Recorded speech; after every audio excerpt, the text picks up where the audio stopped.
Doctor Laxman గారికి, కరీంనగర్ జిల్లా parliament సభ్యులు గౌరవనీయులు టైగర్ మా బండి సంజయన్న గారికి,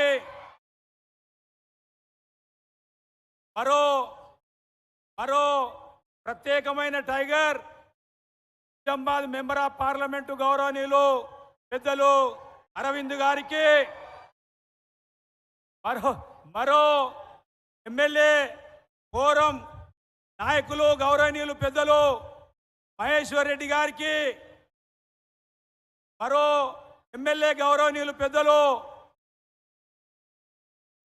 రేరెడ్డి గారికి, బీజేపీ జనరల్ సెక్రటరీ ప్రదీప్ గారికి, సభ బీజేపీ కుటుంబ సభ్యులందరికీ నమస్కారం.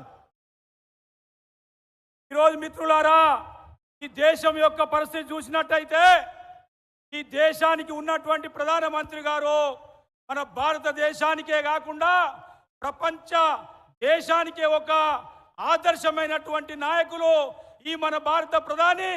దేశ రక్షణ కోసం గత 10 సంవత్సరాల నుండి దేశాన్ని పరిపాలిస్తున్నటువంటి పద్ధతి చూసినట్టయితే దేశంలో ఉన్నటువంటి అణగారిన సామాజిక వర్గాలు, ఎస్సీలు, ఎస్టీలు, బీసీలు, అన్ని వర్గాల ప్రజలు ఈరోజు ఈ దేశానికి మోదీ అవసరము, మోదీకి మనం ఉండాలి అనేటువంటి ఉద్యమంతో ఇలా భారత ప్రజానికము ఈరోజు మోదీని కోరుకున్నటువంటి సందర్భంలో ఇప్పుడు ఈరోజు ఈ భారతదేశంలో ఎన్నికలు వచ్చినాయంటే మిత్రులారా, ఇది ఒక పండుగ వాతావరణంలో మనం అందరం కలిసి భారత జాతిని రక్షించుకోవడానికి, భారతదేశాన్ని రక్షించున్నటువంటి భారత ప్రధాని నరేంద్ర మోదీ గారిని రాబోయే పార్లమెంట్ ఎన్నికల్లో అత్యంత మెజార్టీతో గెలిపించి భారత జాతిని ఒక యూనిట్ గా తయారు చేసి మూడోసారి భారత ప్రధానిగా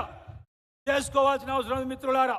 అంతేకాదు ఈరోజు భారతదేశ ప్రజలందరూ మోదీ కావాలని కోరుకున్నటువంటి సందర్భంలో తెలంగాణ రాష్ట్రంలో కూడా ఈ తెలంగాణ ప్రజలు 100కి 80 నుంచి 80% మోదీ గారు కావాలని కోరుకున్నటువంటి సందర్భంలో మీరందరూ కలిసి రాబోయే రోజులలో మే 13వ తారీఖు నాడు మీరందరూ కమలం గుర్తుకు ఓటేసి భారతీయ జనతా పార్టీ గెలిపించి భారత జాతిని నిర్మాణం చేస్తున్నటువంటి నరేంద్ర మోదీని ఆశీర్వదించాలని కోరుకుంటూ సెలవు.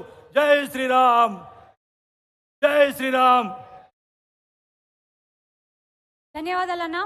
ఇప్పుడు గౌరవనీయులు పెద్దలు నిర్మల్ ఎమ్మెల్యే గారు, బీజేపీ అసెంబ్లీ ఫ్లోర్ లీడర్ గారు ఏలేటి మహేశ్వర్ రెడ్డి గారిని మాట్లాడవలసిందిగా కోరుతా ఉన్నాను. అన్నకు ధన్యవాదాలు. ఈ సభ నిర్వహణ అంతా కూడా వారే చూడడం నిజంగా చాలా మేము అదృష్టంగా భావిస్తున్నాము. అన్న మహేశ్వర్ అన్న వారి విలువైన సందేశాన్ని ఇవ్వాల్సిందిగా కోరుతా ఉన్నాను.